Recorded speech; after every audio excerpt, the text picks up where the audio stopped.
anak-anak, hari ini Ayah akan menceritakan kisah tentang Nabi Adam alaihi salam. Dikisahkan dalam kitab suci Al-Quran bahwa Allah bercakap-cakap dengan malaikat. Allah memberitahu malaikat bahwa akan ada penciptaan makhluk yang dinamai manusia. Manusia akan mengemban tugas sebagai khalifah di bumi. Malaikat protes, tidak setuju dengan hal yang direncanakan. Malaikat yakin kalau manusia hanya akan membawa bencana bagi bumi. Mereka akan membuat kerusakan, permusuhan, juga pertumpahan darah. Malaikat merasa keberadaan dirinya saja sudah lebih cukup sebagai ciptaan Allah. Karena mereka senantiasa bertasbih, memuji, dan mengagungkan Allah. Allah berfirman bahwa Dia mengetahui apa-apa yang tidak diketahui oleh malaikat. Seperti kita ketahui, manusia itu tercipta dari saripati tanah. Demikian juga yang diceritakan dalam Al-Quran Surat As-Sajdah ayat 7-9. Yang memperindah segala sesuatu yang Dia ciptakan dan yang memulai penciptaan manusia dari tanah. 7. Kemudian Dia menjadikan keturunannya dari saripati air yang hina, air mani. 8. Kemudian Dia menyempurnakannya dan meniupkan roh ciptaan-Nya ke dalam tubuh-Nya dan Dia menjadikan pendengaran, penglihatan dan hati bagimu, tetapi sedikit sekali kamu bersyukur. 9. Setelah Nabi Adam diciptakan, Allah memberi perintah pada malaikat dan iblis untuk bersujud padanya. Walaupun para malaikat diciptakan dari cahaya, mereka taat pada perintah Allah. Para malaikat kemudian bersujud pada Nabi Adam. Lain halnya dengan iblis, ia merasa derajatnya lebih tinggi dari Nabi Adam dan menolak untuk bersujud. Iblis memang diciptakan dari api, itu sebabnya ia tidak mau bersujud pada Nabi Adam. Adam yang diciptakan dari tanah dianggap lebih hina kemuliaannya oleh iblis. Surat Al-Baqarah ayat 34 menjelaskan hal ini, sujudlah kamu kepada Adam, maka sujudlah mereka kecuali iblis. Ia enggan dan takabur dan ia termasuk golongan orang-orang yang kafir. Kelancangan iblis membangkang membuat Allah sangat murka. Iblis telah durhaka, dan hukumannya adalah keluar dari surga. Iblis yang sombong bukannya bertobat dengan hukuman yang diberikan. Ia malah mengeluarkan sumpah akan menggoda Nabi Adam dan keturunannya agar sesat. Iblis ingin manusia menemani dirinya di neraka. Nabi Adam memiliki segalanya di surga. Adam bisa mengambil dan menikmati apa saja yang ada di dalamnya. Walaupun begitu Adam merasa kesepian. Kodratnya sebagai manusia yang butuh ada manusia lain muncul. Adam menginginkan teman untuk menemani hari-harinya. Mengetahui Adam yang kesepian, Allah akhirnya menciptakan Hawa. Hawa diciptakan dari tulang rusuk Nabi Adam ketika sedang tidur. Nabi sangat senang dengan kehadiran Hawa. Hasratnya sebagai manusia yang butuh pasangan jadi terjawab. Allah mengizinkan Adam dan Hawa untuk menikmati apa saja yang ada di dalam surga, terkecuali pohon huldi. Allah berfirman, "Wahai Adam, tinggallah engkau dan istrimu di surga ini. Dan makanlah makanan-makanan yang banyak lagi baik di mana saja yang kamu sukai, dan janganlah kamu mendekati pohon ini, yang menyebabkan kamu termasuk orang-orang yang zalim." Pohon huldi adalah pohon pengetahuan hal yang baik dan jahat. Ada maksud tertentu dari larangan yang Allah berikan pada Adam dan Hawa. Mengetahui larangan Allah, setan memanfaatkan hal ini untuk menggoda keimanan Adam dan Hawa. Sesuai dengan tekadnya untuk menggoda manusia sepanjang masa. Setan kemudian berbisik pada Adam dan Hawa tentang keistimewaan pohon huldi. Kisah ini tertulis di Al-Quran Surat Taha ayat 120, "Wahai Adam, maukah aku tunjukkan kepadamu pohon keabadian, huldi, dan kerajaan yang tidak akan binasa?" Demikian iblis membujuk mereka. Huldi sendiri merupakan nama pemberian iblis. Iblis menghasut Adam dan Hawa dengan mengatakan maksud Allah melarang mereka. Bahwa Allah disebutkan oleh iblis tidak mau membuat Adam dan Hawa kekal. Iblis dengan penuh semangat merayu mereka untuk memakan buah terlarang. Adam dan Hawa yang dilengkapi dengan nafsu sebagai manusia akhirnya tergoda. Rayuan iblis berhasil menggoyahkan keimanan mereka dan jadi tidak taat pada Allah. Ketika Adam dan Hawa memakan buah huldi, sesuatu yang memalukan terjadi. Nabi Adam dan Hawa menyadari kalau tubuh mereka jadi telanjang. Selain itu, Adam juga merasakan sakit perut yang hebat.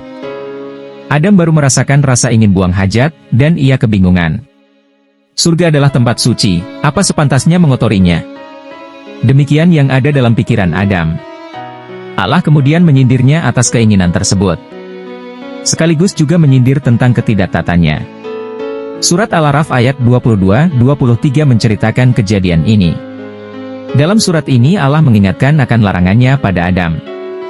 Juga mengingatkan Adam akan peringatannya tentang kebusukan setan. Adam kemudian memohon ampun dan bertaubat pada Allah. Diceritakan Hawa digoda iblis dalam wujudnya yang berupa ular. Namun, tidak dijelaskan siapa dahulu yang memakan buah terlarang itu. Ada yang meyakini huldi adalah pohon apel yang diambil dari bumi. Karena itu huldi disebut memiliki sifat bumi atau tanah, yaitu sifat dasar tanah. Tanah disebut sebagai tempat yang pantas untuk membuang kotoran. Buah huldi bisa membangkitkan hawa nafsu dan membuat lupa diri. Allah melarang Adam memakan buahnya karena bisa membuat dirinya jadi kotor. Kotor dalam artian nafsunya ternoda dan mempengaruhi sifat dasar manusia yang penuh dengan ketidakpuasan. Bisa dikatakan pohon huldi diciptakan sebagai cobaan bagi Adam dan Hawa. Ujian dari ketaatan seorang hamba pada penciptanya. Namun terlepas dari itu semua, Allah memang menakdirkan manusia untuk turun ke bumi dan menjadi pemimpin di tempat itu. Manusia diciptakan bukan dengan maksud untuk pemimpin di surga. Meskipun Adam dan Hawa telah bertaubat, Allah tetap memberikan hukuman pada mereka dengan turun ke bumi. Turunlah kalian dari surga menuju bumi. Dan kalian akan menjadi musuh satu sama lain. Kalian akan memiliki tempat tinggal di bumi sampai batas waktu tertentu. Quran Surat Al-A'raf 24-25. Nabi Adam dan Hawa tidak diturunkan pada tempat yang sama. Nabi Adam diturunkan di puncak Bukit Sri Pada di daerah Sri Lanka, sedangkan Hawa diturunkan di daerah Arab. Mereka berdua bingung dan sedih karena diturunkan terpisah. Namun, Adam dan Hawa yakin satu sama lainnya akan saling bertemu lagi. Lalu setelah 40 hari mereka pun dipertemukan kembali oleh Allah di Jabal Rahmah. Nabi Adam dan Hawa memulai kehidupan baru sebagai manusia biasa. Diceritakan mereka diturunkan ke bumi dengan membawa dosa atas ketidaktaatannya di surga. Disebutkan pula Allah menghukum Adam akan bersusah payah untuk mencari nafkah. Hawa dihukum akan merasakan sakit pada saat melahirkan anak-anak. Sedangkan ular yang menggoda mereka dihukum berjalan dengan perut selamanya di bumi. Dosa yang pada akhirnya menjadi takdir bagi manusia. Kaum laki-laki dengan kewajiban menafkahi, dan kaum wanita berkewajiban mengurus anak-anaknya. Adam dan Hawa kemudian belajar bercocok tanam juga cara bertahan hidup di bumi. Mereka juga melahirkan anak-anaknya. Allah memperlihatkan kuasanya dengan memberi mereka anak sepasang-sepasang. Setiap Hawa mengandung pasti melahirkan anak kembar. Peristiwa Nabi Adam dan Hawa yang melanggar perintah Allah membuktikan sesuatu. Bahwa tidak ada yang akan didapat dari ketidaktaatan pada Allah selain dari keburukan. Hal ini sekaligus menjadi pengingat bagi kita umat manusia di seluruh muka bumi. Sebagai nabi dan manusia pertama yang diciptakan Allah, terdapat berbagai kisah dakwah yang dilakukan oleh Nabi Adam. Ada cerita menarik dari peristiwa turunnya Nabi Adam dan Hawa ke bumi. Diceritakan mereka turun ke bumi dengan memakai dedaunan untuk menutupi tubuhnya. Ketika berada di bumi dedaunan itu jadi kering dan kemudian rontok. Dipercaya segala wangian yang tercium di Hindia berasal dari daun-daun tersebut. Adam dan Hawa menjalani kehidupan sebagai manusia biasa setelah bertemu. Allah kemudian memberikan 8 pasang lembu, 2 pasang kambing, dan 2 pasang domba pada keduanya. Allah mengajarkan pada mereka untuk memerah susu hewan-hewan itu.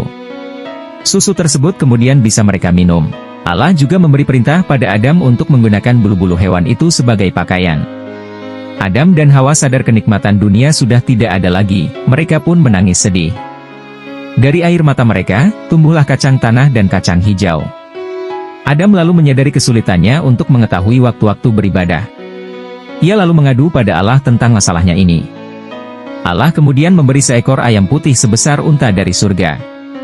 Ketika para malaikat di surga bertasbih, ayam putih itu ikut bertasbih, berkokok di bumi. Berkat ayam putih itu Adam jadi mengetahui waktu-waktu beribadah di bumi. Untuk melindungi mereka dari panas dan dingin, Adam lalu menebang pohon-pohon. Kayunya ia pakai untuk membangun rumah. Adam juga membuat sumur untuk mengambil air. Allah kemudian menurunkan 21 lampiran tentang hukum haram dan halal memakan daging binatang tertentu. Kemudian diturunkan pula 29 huruf hijaiyah, dan manusia tidak dapat mengurangi atau menambah hurufnya. Ketentuan Allah ini sangat jelas dan tidak ada yang bisa mengubahnya. Adam lalu belajar huruf-huruf itu untuk bisa membaca lampiran yang diturunkan Allah. Hawa kemudian merasakan proses mengandung. Ia terkejut ketika janin dalam perutnya bergerak-gerak. Hawa tidak yakin dari mana tempatnya yang bergerak di perutnya itu akan keluar. Ketika waktu melahirkan tiba, Hawa merasakan proses sakitnya. Hawa melahirkan anak kembar, Habil dan Layutsa. Waktu mengandung anak yang kedua pun tiba. Hawa melahirkan anak kembar Kabil dan Iklima. Sepasang anak laki-laki dan perempuan selalu dilahirkan olehnya. Diceritakan Hawa melahirkan dan mengandung sejumlah 20 bilangan. Setiap melahirkan pasti sepasang, laki-laki dan perempuan. Diceritakan juga anak yang dikandung Hawa sebanyak 200 orang. Semua dilahirkan kembar kecuali Syits yang memiliki Nur Mustafa Shallallahu Alaihi Wasallam di keningnya. Dikisahkan juga anak cucu Nabi Adam bertambah terus hingga 40.000 orang laki-laki dan perempuan. Pada saat anak cucu Adam berkembang banyak terjadilah pertengkaran dan pertikaian. Maka Allah memberinya tongkat dari surga untuk mendidik mereka yang membangkang.